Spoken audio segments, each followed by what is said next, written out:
Bien, arquitectura y sistemas operativos, lo que estuvimos viendo en la clase pasada fue un repaso y una presentación de los primeros conceptos que tienen que ver con los sistemas operativos, entendiendo que el mismo es básicamente un gestor, un administrador. Un sistema operativo eso es un programa, piénselo en un programa, se codifica, como lo que hacen ustedes, pero cuyo objetivo principal es el de ser gestor, un facilitador.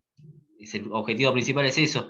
También tiene otros objetivos que es proporcionar una facilidad de uso, es decir, hacer una interfaz gráfica que le permita al usuario, nosotros, no meternos tanto en lo que tiene que ver con las cuestiones de bajo nivel de una computadora, abstraernos de todo eso y presentarnos algo agradable, es decir, algo agradable se refiere a un icono, eso que nosotros vamos, hacemos doble clic y podemos ingresar a cualquier lugar, bueno, eso es lo que sería dentro del sistema operativo algo agradable. Tiene que ser eficiente, esto se refiere a que los programas constantemente compiten por uso por la parte de hardware de una computadora, un sistema informático. También hardware me refiero a lo que es la memoria principal y el procesador. Entonces lo que decide el sistema operativo es quién tiene, dónde tiene que estar cada uno de los programas y quién y a quién le corresponde ingresar al procesador y a quién no, en qué momento, durante cuánto tiempo tiene que estar allí. A su vez tiene que tener la capacidad de evolucionar. Un sistema operativo no es que se está actualizando constantemente, si bien la historia nos ha demostrado, vamos al caso de Windows, que se han dado distintas versiones. Esto quiere decir que no es que el sistema operativo ha ido evolucionando, sino que se le han ido incorporando tantas cosas que directamente tienen que cambiarlo y tiene que ser otro, pero tiene que tener cierta capacidad como para en el corto plazo poder evolucionar y que se le puedan incorporar nuevas aplicaciones, nuevo hardware y que no lo sufra tanto. Eso fue un poquito lo que estuvimos viendo. Tiene, a partir de estos objetivos, tiene dos funciones principales. Uno lo que es la máquina extendida, que es esto que yo les digo, no ofrecer una interfaz gráfica agradable. Como les decía, tiene que ser un controlador de recursos. Y también estuvimos viendo en la clase pasada el desarrollo histórico de los sistemas operativos. ¿Por qué vemos esto? Más que nada como para, y esto lo vamos a ver en el resto de la materia también, no el desarrollo histórico de nada, sino, sí, el desarrollo histórico básicamente, que es cómo es que se llega a lo que hoy tenemos. Lo que hoy tenemos en cuanto a sistema operativo, en cuanto a código, en cuanto a lo que es la administración de recursos, se da a partir de muchos intentos fallidos, o muchos intentos que no sé si fallidos, porque en su momento funcionaron, pero sí muchos intentos que los cuales hoy posibilitan tener lo que tenemos en la actualidad como sistema operativo, o como software, o como administrador de recursos, o como máquina extendida. Sin embargo, antes pasamos por otras etapas. Y durante la materia se les va a ir mostrando esas etapas previas y que se den cuenta de cuáles serían los errores hasta llegar a lo que tenemos. No es que arrancamos, bueno, esto es lo que hay hoy, sin entender por el proceso que se fue pasando en las distintas etapas. Bueno, aclarando el tema de las distintas generaciones de computadoras y cómo eran o no había sistema operativo, básicamente las primeras tres generaciones, pero sí tienen que tener en cuenta que en las mismas, saber y entender que las distintas generaciones de computadoras se vienen dando a partir de la tecnología que estas tenían y no tanto de la época, entendiendo que estas tecnologías en las computadoras era lo que permitía, lo que se dice, lo que diferencia una generación de otra, la incorporación de componentes electrónicos como los transistores, como los circuitos integrados, era lo que posibilitaba pasar de una generación a otra. En una etapa donde hubo esta tercera generación, ya donde hay la parte de multiprogramación, que es básicamente donde es el paso previo a la necesidad de incorporar un gestor para los recursos, porque al haber multiprogramación en una computadora, es decir, más de un programa, antes las computadoras solamente tenían un objetivo, un programa y nada más. Al haber más de un programa dentro de una computadora, había que decidir quién se ocupaba de los recursos. Y entonces es donde ya empezaba un poco a haber una necesidad. Antes, obviamente, se ejecutaba un programa, terminaba, se ejecutaba el otro, terminaba, se ejecutaba el otro. Ahora, si ustedes se ponen a pensar, ahora mismo, si ustedes están con una computadora o con un celular, no hay problema, se darán cuenta que tienen más de un programa abierto a la vez. Tienen Zoom, tendrán un explorador, tendrán, no sé, un PowerPoint, tendrán Espero que no tengan música y que estén escuchando, pero bueno, pueden tener varias cosas a la vez ahora abiertas y aparentemente las están usando todas juntas. Bien. Entonces, esto es lo que posibilitó a que se tenga que dar el tema de el desarrollo de un sistema operativo. ¿Ustedes se acuerdan los que cursaron SPD conmigo el cuatrimestre pasado que les puse un video de Los Simpsons? No sé Sí, cuántos de ustedes que están acá sí, lo habrán visto. sí. El de la computadora de Apu. La computadora de Apple. Bueno, eso en realidad fue una parodia. Es una parodia, básicamente. No sé si lo tengo ahí a mano. Bueno, no lo tengo. Bien. Y en realidad lo de la. No sé si se acuerdan cuando Apu cuenta cuando. Si, al que le gusten los Simpsons, ¿no? Cuenta que vino a Estados Unidos y empezó a estudiar en el MIT. También el problema, Ramírez. Eh, Contaba cómo eran las computadoras en esa época y la proyección que hacía el profesor Flink sobre lo que iba a pasar con las computadoras. Pero bueno, después lo busco y se los paso de última, así no pierdo más tiempo. Pero bueno, básicamente era lo que se consideraba y lo que se creía que pasaba en ese momento y cómo, no sé si se acuerdan que muestra que dice 9 gloriosos años después terminé de hacer el primer programa con tarjetas perforadas. Bart mete la mano, saca una y al desorganizársela tiene que tirar todo. No le sirvió. El trabajo de 9 años, bueno, lo tuvo que tirar porque básicamente así era como se programaba antes, con tarjetas perforadas y el simple movimiento, simple error de alguna hacía que se tenga que tirar todo. Bueno, si no, después lo buscan ese capítulo, si no se los paso yo. Es como para demostrarles cómo era antes, qué era lo que se pensaba que iba a pasar y cómo hoy es totalmente distinto. Piensen lo siguiente, hace mucho tiempo, la persona que se dedicaba a la informática, la persona que utilizaba una computadora como usuario, era una persona especialista en informática. Esto, o sea, las personas que estudiaban informática como estudian ustedes, eran los únicos capacitados para utilizar un sistema informático, una computadora. Y se pensaba que nadie más lo iba a poder utilizar. Gracias a, entre otras cosas, a los sistemas operativos, es que cualquier persona está capacitada para utilizar un sistema informático, un celular, una computadora. Y todo gracias, entre otras cosas, a la interfaz gráfica que tenemos, que tiene que ser lo más amable posible esa interfaz como para que nos demos cuenta. Y fíjense que no solamente tiene que ser amable, sino tiene que ser universal. Es decir, todos sabemos lo que significa la ruedita de configuración o de ajustes. Y eso tiene que estar en cualquier sistema operativo, en cualquier navegador, en cualquier cosa. Tiene que haber lo mismo para entender que eso es ajustes, eso es configuración, eso es cuando queremos cambiar algo. En los televisores, en los celulares, en un reloj, en lo que fuere, se entiende que la universalidad y la amabilidad que tienen estos sistemas operativos es lo que les posibilitan el uso masivo, cosa que antes no pasaba. Si se acuerdan del capítulo de Los Simpsons, se proyectaba como que solamente le iban a poder tener los 5 reyes más ricos del mundo. O sea, entonces fue algo que cambió totalmente la mentalidad de la gente que empezó con el desarrollo de las computadoras. Películas para ver al respecto hay montones, me imagino que a ustedes más de una deben haber visto, que explique o que demuestre cómo fue la evolución de todo esto. Bien.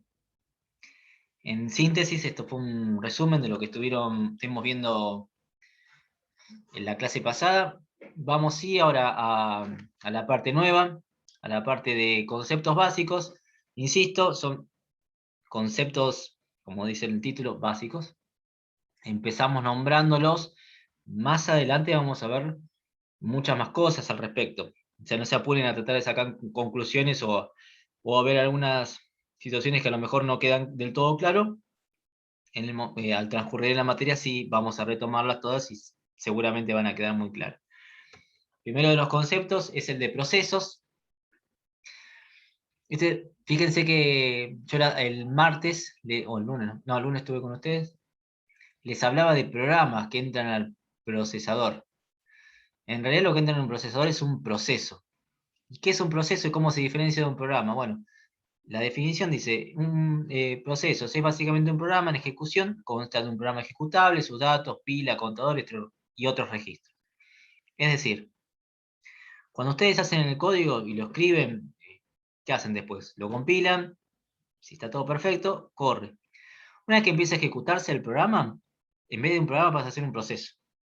Deja de ser un programa, el programa sería lo que ustedes hacen, y pasa a ser un proceso. El proceso es lo que entra al procesador. Entonces, a partir de ahora, yo no le voy a llamar más programa, le voy a empezar a llamar procesos, que es lo que entra al procesador, que es básicamente el programa en ejecución. Se puede resumir de esta manera: un proceso es un programa en ejecución, pero hay que agregar que consta de un programa ejecutable, obviamente el código, datos, pilas, contador y otros registros. O sea, el proceso no solamente es el programa, sino que cuenta con todo lo demás con lo que viene. Dice, los procesos son interrumpidos o liberados periódicamente para dar tiempo de CPU, esto es del procesador, a otros procesos. Cuando este se detiene, toda esa información se almacena explícitamente en un lugar, para que cuando vuelva a ejecutarse su estado es el mismo en el cual fue interrumpido. ¿Qué quiere decir esto?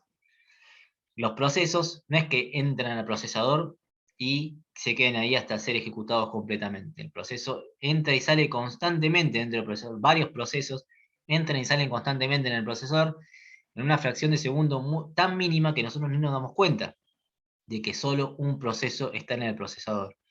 Esto es tan rápido que no lo podemos notar. En este momento está pasando eso y nosotros no nos damos cuenta. Para nosotros tenemos varios procesos abiertos al mismo tiempo y pensamos que están ejecutándose todos al mismo tiempo. Esto no pasa, no es así.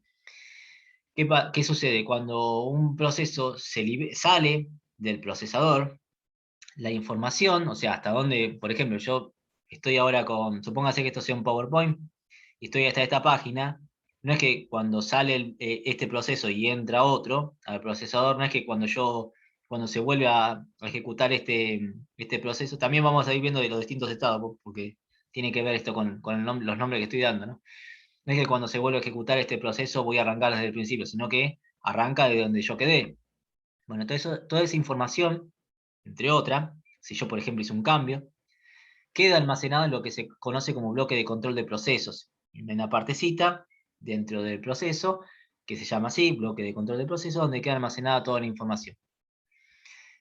Entonces, porque ¿qué pasa? Un proceso piensa siempre que tiene todo a su disposición, que todo el sistema informático, hardware sobre todo, está todo a disposición de cada uno de los procesos. El proceso no, no entiende que hay otros más, es totalmente egocéntrico, que dice, yo estoy acá, yo puedo acceder a todo lo que quiero, no hay nadie más. Entonces, pero eso no, obviamente no es así. Pero el proceso no lo sabe, no es que el proceso sabe que hay otros procesos que también van a requerir del hardware. Entonces, el programa, decimos que también podemos pensarlo como que pasa a ser un proceso una vez que está cargado en la memoria principal. Una vez que ya está cargado en la memoria principal y va a pasar al procesador, ahí decimos que el programa pasa a ser un proceso.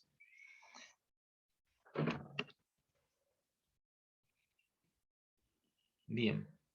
El próximo de los conceptos que vamos a ver es el de llamadas al sistema. ¿A qué se refiere con la llamada? Bueno, doy la definición y después lo explico un poquito. Los procesos de usuario se comunican con el sistema operativo y le solicitan servicios por medio de llamadas al sistema. A cada llamada le corresponde un procedimiento de biblioteca que puede llamar a los procesos de usuario. Este procedimiento pone los parámetros de la llamada en un lugar específico. Las llamadas al sistema pueden crear procesos, controlar la memoria, leer y escribir, hacer labores de entrada y salida. ¿Qué es esto? Imagínense que tenemos un proceso, una aplicación, un programa, que está dentro del procesador y requiere la utilización de algo de hardware. El caso más simple, un documento de Word que quiere ser impreso. Bien, requiere del uso de la impresora. Eso es lo más común que nosotros podemos. Después hay todo el tiempo, constantemente, el proceso quiere acceder a una parte de la memoria o quiere acceder al procesador. ¿Qué hace el programa? ¿Qué hace ¿qué hace el proceso, la aplicación? Tiene que comunicarse con el sistema operativo. No es que el proceso va directamente al hardware, sino que el proceso se comunica con el sistema operativo a través de lo que sería una llamada de sistema. Como que le manda un mensajito al sistema operativo y dice, che, déjame utilizar el tal hardware. Y el sistema operativo es el que concede o no la utilización del hardware. o sí, la utilización del hardware sería. Y eso se conoce como llamadas al sistema. Repito, proceso quiere utilizar hardware, no puede acceder libremente, como les decía hoy, los procesos piensan que están solos, tienen que pensar que a lo mejor hay otro proceso que está utilizando ese hardware, entonces el proceso tiene que hacer una llamada al sistema, pedirle permiso al sistema operativo, el sistema operativo se lo concederá o no. Otra de las cuestiones que vamos a mencionar es el de archivo. El archivo se lo puede, básicamente es una unidad lógica que contiene información. Vamos. Un archivo es lo que nosotros entendemos por archivo. Acá dice, las llamadas de sistemas crean, eliminan, abren y cierran archivos. Los archivos se guardan en directorios, donde los archivos que se encuentran en él pueden determinarse mediante el nombre de ruta de acceso desde el directorio raíz. Básicamente, archivo es eso que está con un icono que nosotros, por ejemplo, tenemos carpeta. Directorio se le llama a lo que sería una carpeta. Dentro de la carpeta nosotros podemos ingresar a una carpeta, imagínense, vemos una carpeta dentro de la pantalla de inicio de Windows. En esa carpeta, eso sería lo que es un directorio. Si cliqueamos allí, se abre una ventana. Dentro de esa ventana puede haber o archivos o más carpetas. Esos serían los subdirectorios. Entonces, ustedes creo que trabajan con archivos en C, ese programa con archivos, ¿no? Ustedes ya han programado con Sí, archivos binarios, archivos binarios. sí, como los .data, ¿no? Punto Bueno, bin. sí, Oh. .text también pueden tener. Piensen lo siguiente, antes, cuando tenían, no sé, en DOS, cuando se quería acceder a un archivo, uno tenía que poner una dirección. Uno ponía, eso lo hacía yo, así aprendí informática. Tenía que poner en DOS, vos ponías C, dos puntos, barra, barra, tenías que escribir el nombre del directorio, ponías una barrita, subdirectorio, programa, el nombre del programa y .exe, que era un ejecutable. Eso es lo que hoy se reemplazó por una ventanita, por un icono. ¿Qué pasa? Cada archivo tiene una dirección. Esto es lo mismo que cuando uno quiere ingresar a una página web. Uno quiere ingresar a una página, es el mismo formato, es la misma estructura. Uno quiere entrar a una página web, pone http, las barritas, www, el nombre de la dirección de la página, accedemos a esa página, ese sería el directorio, y cada vez que nosotros vamos ingresando dentro de esa página en distintos lugares, se ponen barra barra y se pone el siguiente nombre, que ese sería el subdirectorio. Bueno, eso así era como funcionaban los archivos antes de los sistemas operativos, que hoy es muy sencillo, pues, hacemos doble clic en algún lado y ya está. Eso sería básicamente lo que es un archivo, no hay demasiada complejidad en eso. Lo próximo que tenemos es lo que se conoce como shell. El shell, dice, o intérprete, es la interfaz principal entre el usuario y el sistema operativo. Aunque no es parte del sistema operativo, pero hace uso extenso de muchas características del sistema. Este se reconoce lo que es la terminal de entrada y salida. Esto básicamente después es una definición que vamos a ver que vamos a ver luego, que el shell es básicamente lo que se conoce como máquina extendida. Fíjense que era una de las funciones principales del sistema operativo.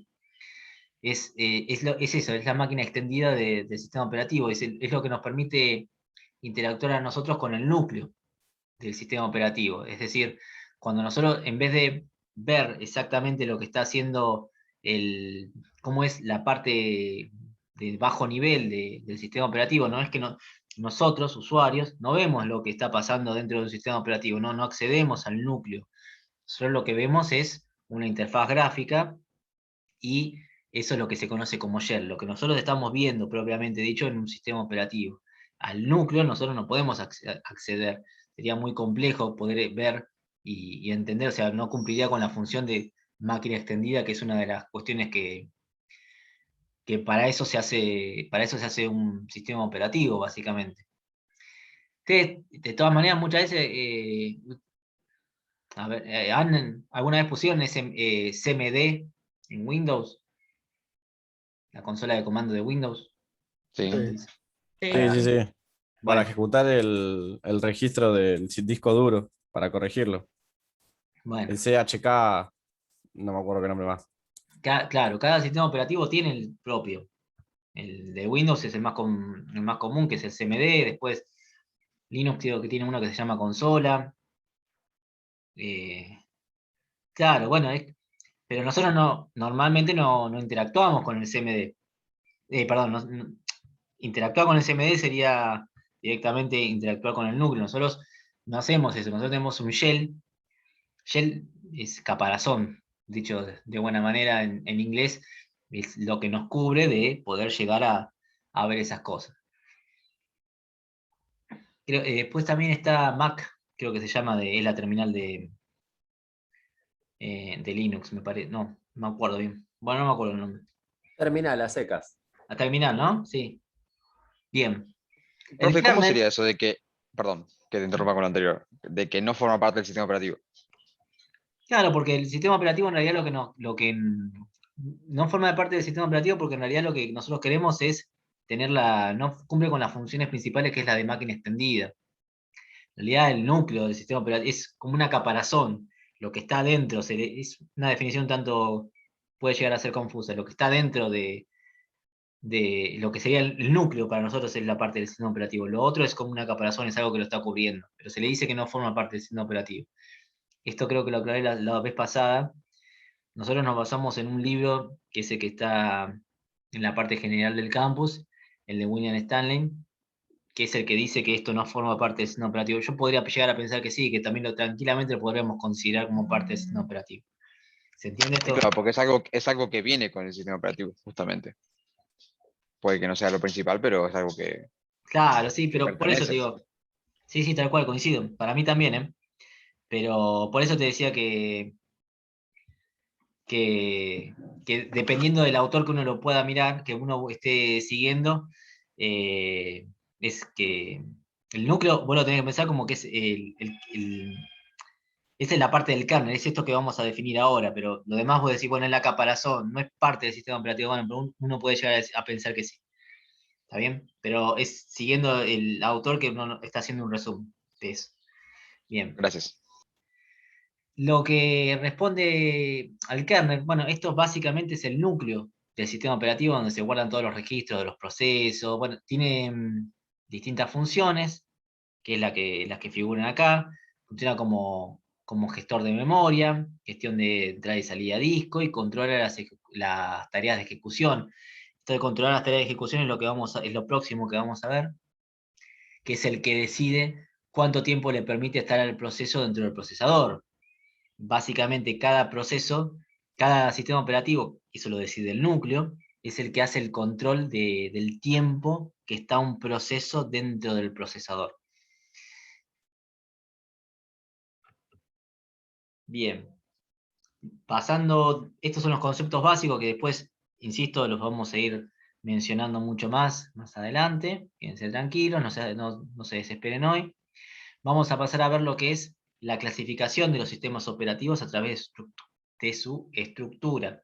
Vamos a ver dos tipos de clasificaciones. O sea, esto es básicamente lo que sería la arquitectura de los sistemas operativos. La primera estructura que nosotros vamos a ver es la estructura monolítica. Dice, la estructura de los primeros sistemas operativos, constituido fundamentalmente por un solo programa, compuesto de un conjunto de rutinas entrelazadas, de tal forma que cualquiera pueda llamar a cualquier otra.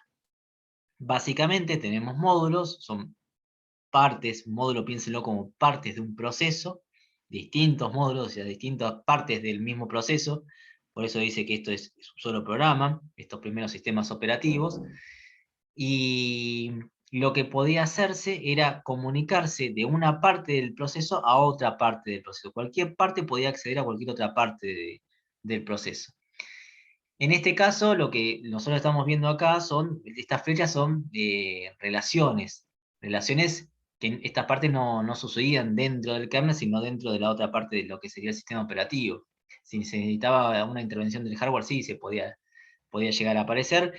Esta estructura monolítica fue, insisto, de los primeros.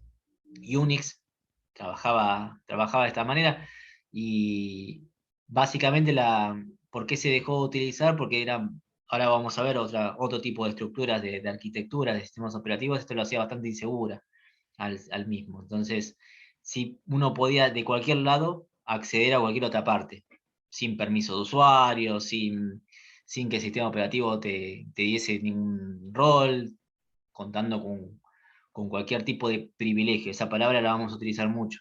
El sistema operativo otorga privilegios, pero ya lo vamos a ir viendo. Las características de esta estructura monolítica es que, bueno, los módulos se compilaban separadamente, buena definición de parámetros de enlace entre las distintas rutinas existentes, carecen, bueno, lo que decía, carecen de protecciones y privilegios, generalmente hechos a medida. Por eso fueron los primeros sistemas operativos donde se hacían para un determinado tipo de tarea. La próxima estructura que vamos a ver es la estructura jerárquica de capas. En este caso es otra de las cosas que vamos a ir viendo, por eso les decía que esto es todo muy introductorio. Dijkstra, fíjense que hay un autor holandés. Básicamente lo que hizo esta persona fue, para poder explicar cómo funcionaría una estructura de un sistema operativo, lo dividió en capas. Por eso de forma didáctica. Por eso dice, lo utilizó con fines didácticos. Este autor lo vamos a utilizar mucho y ya van a ver que no solamente hizo esta estructura jerárquica de capas dentro de los sistemas operativos, sino que hizo muchas más cosas. Dice de forma tal que cada una de ellas estuviera perfectamente definida y con una clara interfaz con el resto de los elementos. Básicamente lo que hizo esta estructura es que no se puedan saltear una capa con respecto a la otra, haciéndolo más seguro. Ahora les voy a mostrar con una imagen. Estas son las capas, las distintas capas que tenía la estructura jerárquica del sistema operativo, por eso se llama de esta manera.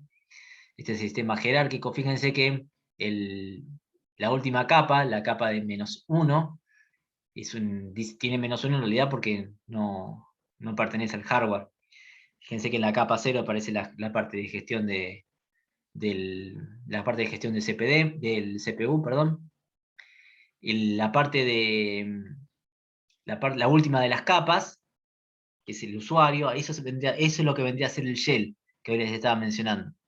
Y bueno, uno lo puede considerar como que está es la última parte de lo que sería el sistema operativo, que hoy un compañero de ustedes había mencionado.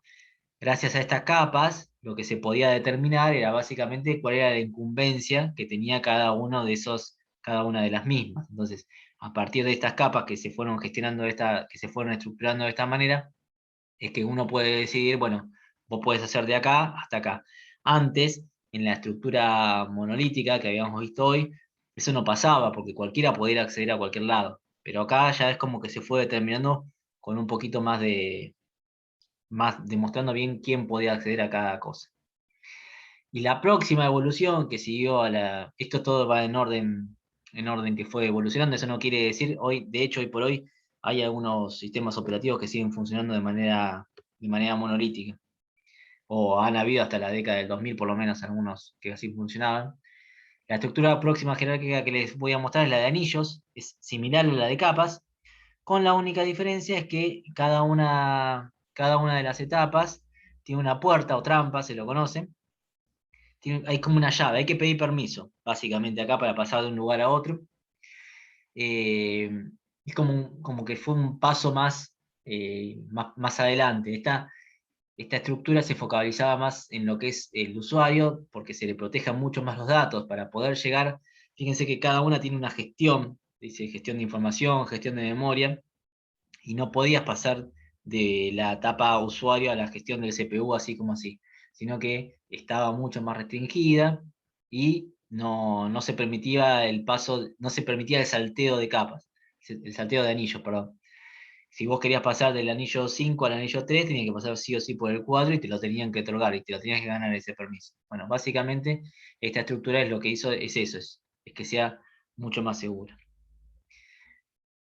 La próxima la próxima estructura que vamos a ver también de clasificación de sistemas operativos es la de máquina virtual.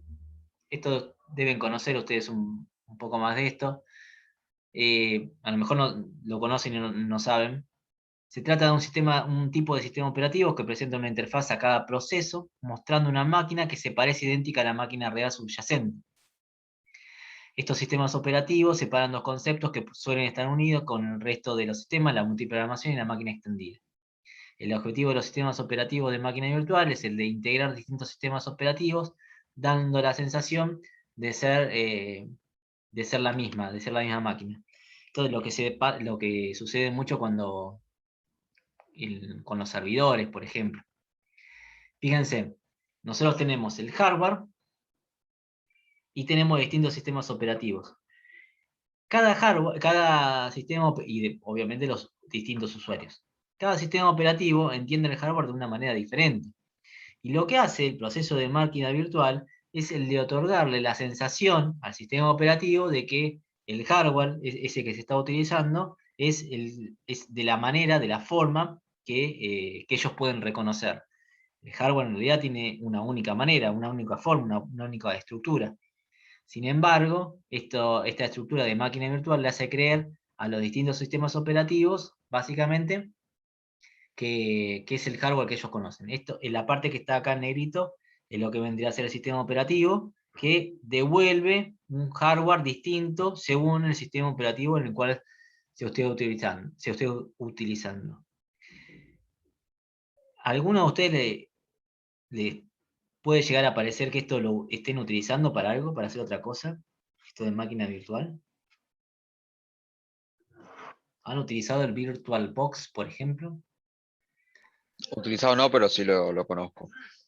Mucha gente utilizó ahora para instalar Windows 11 y probarlo sin usarlo en su computadora. Claro.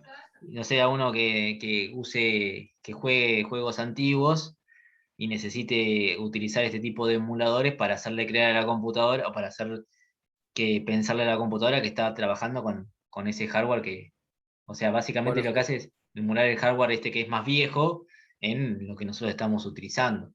se Entonces, usa, se usa mucho para emular Android, claro, también, para jugar juegos de Android o correr aplicaciones de Android en escritorio, ponele.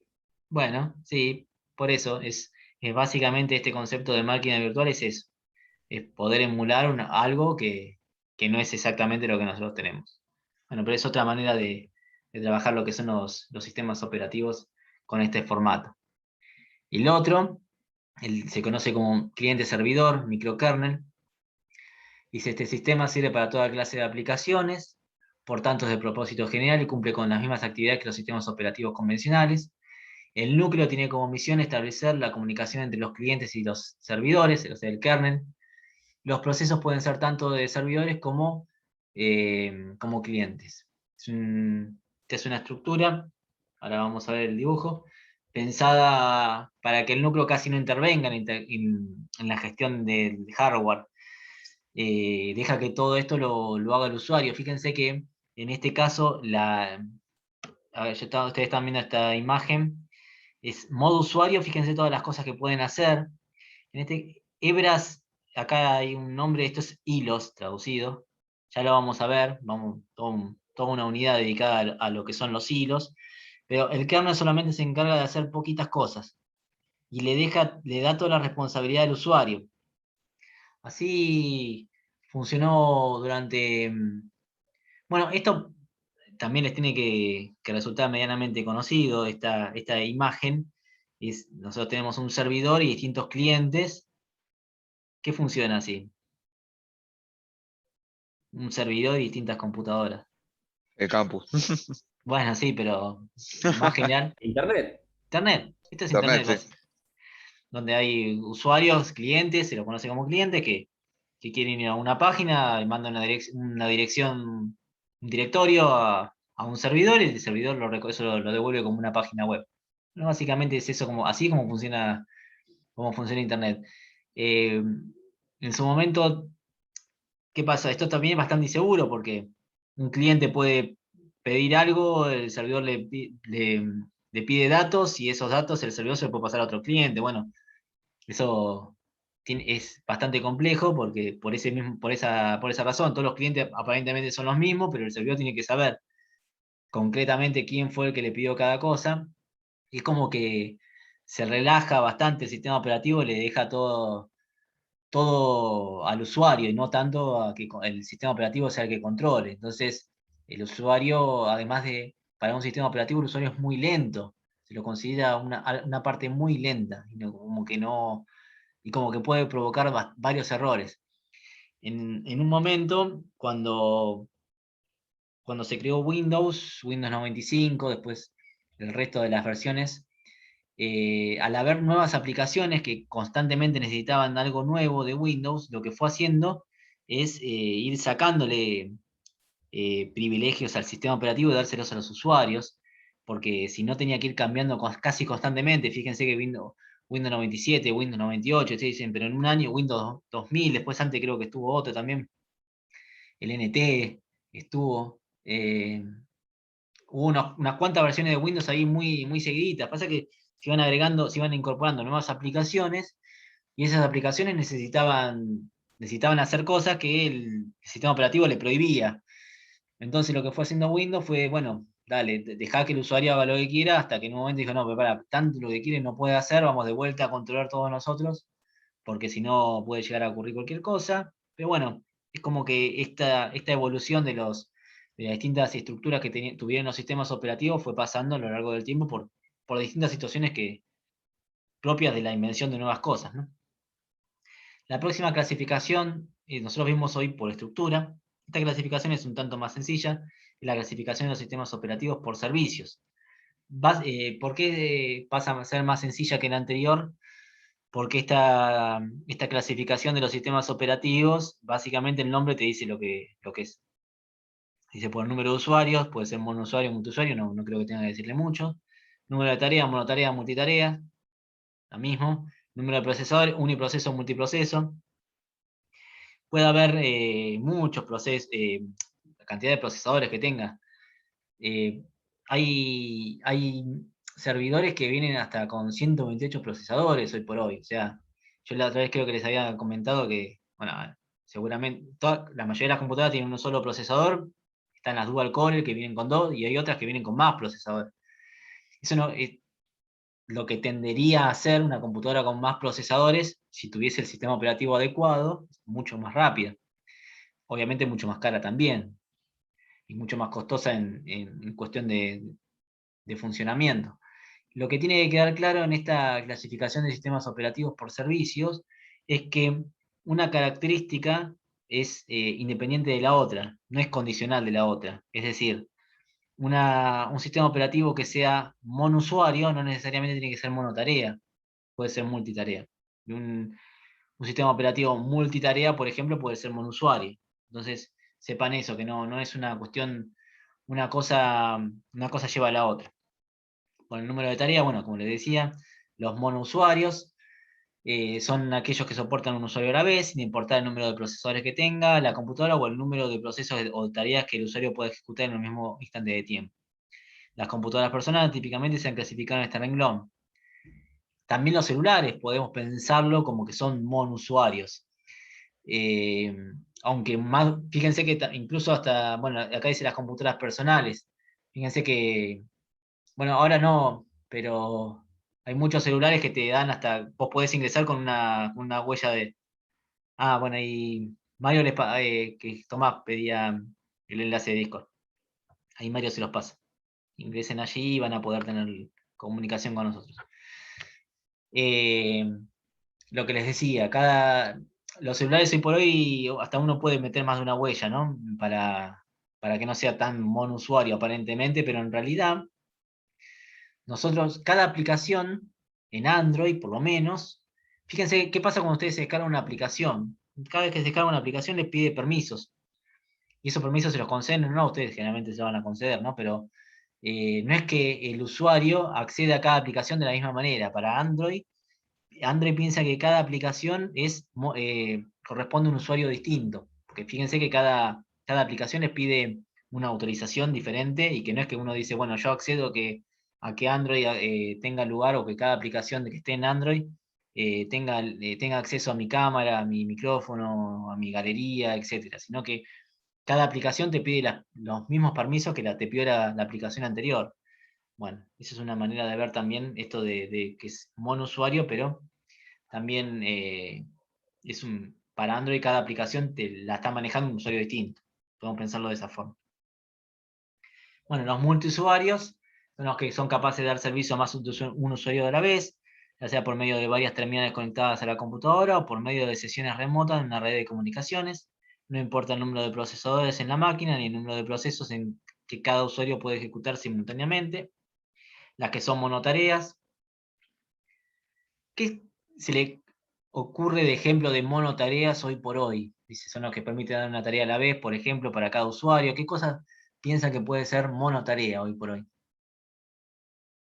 Porque antes sí dijimos que en las primeras generaciones las computadoras, no piensan solamente en computadoras, ¿no? Pero las computadoras antes eran todas monotareas. Hoy, ¿qué cosa queda como monotarea? ¿Les ocurre algo?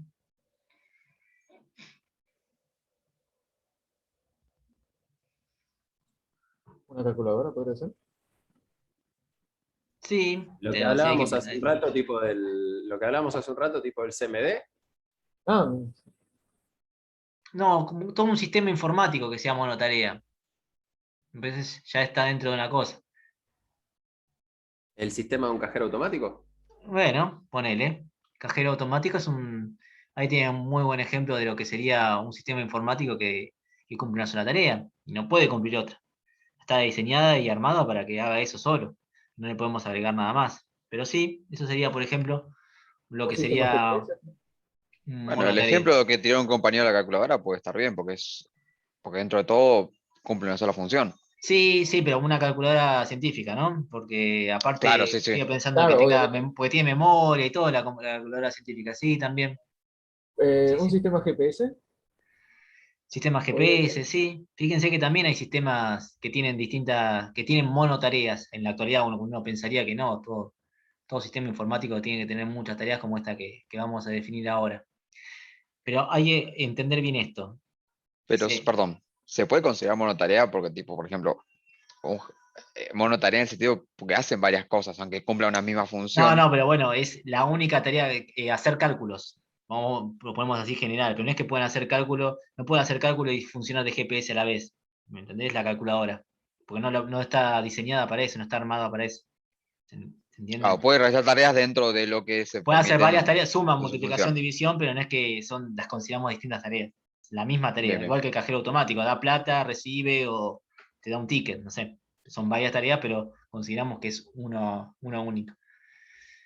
El tema de las multitareas, esto tiene que quedar claro, presten atención, dice, es aquel que le permite al usuario estar realizando varias labores al mismo tiempo. Por ejemplo, puede estar editando el código fuente de un programa durante su depuración mientras compila otro programa, a la vez que está recibiendo un mail en el proceso de background.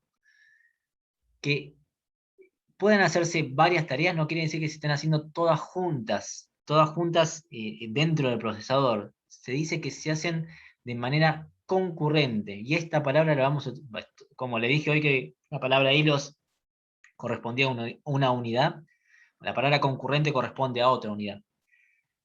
Tranquilo, ya lo vamos a ver con más detenimiento, pero entendamos que hoy las cosas se hacen de manera concurrente. Todos llegan a. Piensa en el ejemplo, después en un día les muestro un gráfico. Piensa en el ejemplo de varios autos en un cruce de calle, llegando todos al mismo tiempo por distintas manos. Bien, eso es lo que se conoce de manera concurrente. El tema sería quién pasa primero, quién pasa después. Bueno, ¿quién decide eso? El sistema operativo. Pasa, bueno, en el caso de un auto tiene que pasar todo junto, no puede pasar, pero imagínense que un auto pueda estar dividido en varias partes. Bueno, podemos decir que pasa una partecita, después pasa la otra, después pasa la otra. Bueno, eso es lo que se conoce como multitareas, obviamente que es muchas tareas que se pueden estar realizando al mismo tiempo y que lo hacen de manera concurrente, que no quiere decir que sea todo junto si bien se dice que todo junto a la vez, pero no todo el tiempo, todos al mismo tiempo dentro del procesador. Es un programa, un proceso dentro del procesador a la vez. Ya lo vamos a ver, quédense tranquilos, ya lo vamos a ver más detenidamente. Las de uniproceso es aquel que es capaz de manejar solamente un procesador de la computadora, de manera que si la computadora tuviese más de uno le sería inútil. El ejemplo más típico de este sistema es el DOS. Básicamente el uniproceso es si una computadora tuviese más procesadores no sería capaz de reconocerlo. Eso quiere decir que solamente se queda con un procesador. La que es multiproceso refiere a que tiene, obviamente, al número de procesadores del sistema, que es más de uno, y este es capaz de usarlos a todos para distribuir su carga de trabajo. Tenemos dos tipos. Dentro del multiproceso hay dos tipos, lo que son asimétrico y simétrico. La simétrica es el sistema operativo, selecciona uno de los procesadores para que el cual jugará el papel de procesador maestro y servirá como pivote para distribuir la carga a los demás procesadores que reciben el nombre de esclavo. Y la simétrica, los procesadores, o parte de ellos, los threads, estos threads también es hilos en inglés, hebras también, hebra en castellano-español, ¿no? Esto se lo vamos a ver también, no se asusten. Parte de ellos, los threads, son enviados indistintamente a cualquiera de los procesadores disponibles. Bueno, en uno hay uno que funciona como decía, como procesador maestro y le da las instrucciones al resto de los procesadores que se conocen como esclavos. La otra vez había leído que habían dejado de llamarse de esta forma por ser un tanto discriminadores, llamarlo de manera esclavos, ¿no? Porque había un procesador que era el que mandaba y el resto eran los esclavos, pero bueno, no me acuerdo cómo habían pasado a llamarse ahora, pero le habían sacado este nombre. O sea, básicamente teníamos un procesador principal y al resto tienen tareas que son menos relevantes. Los discos duros son los que trabajan de esta manera también. Pero bueno, curiosidades. Y tenemos más. Bueno, hasta acá llegamos con lo que tiene que ver con esta clase, de algunos conceptos, o conceptos principales para que después vamos a seguir viendo a lo largo de la materia. Dejo de grabar.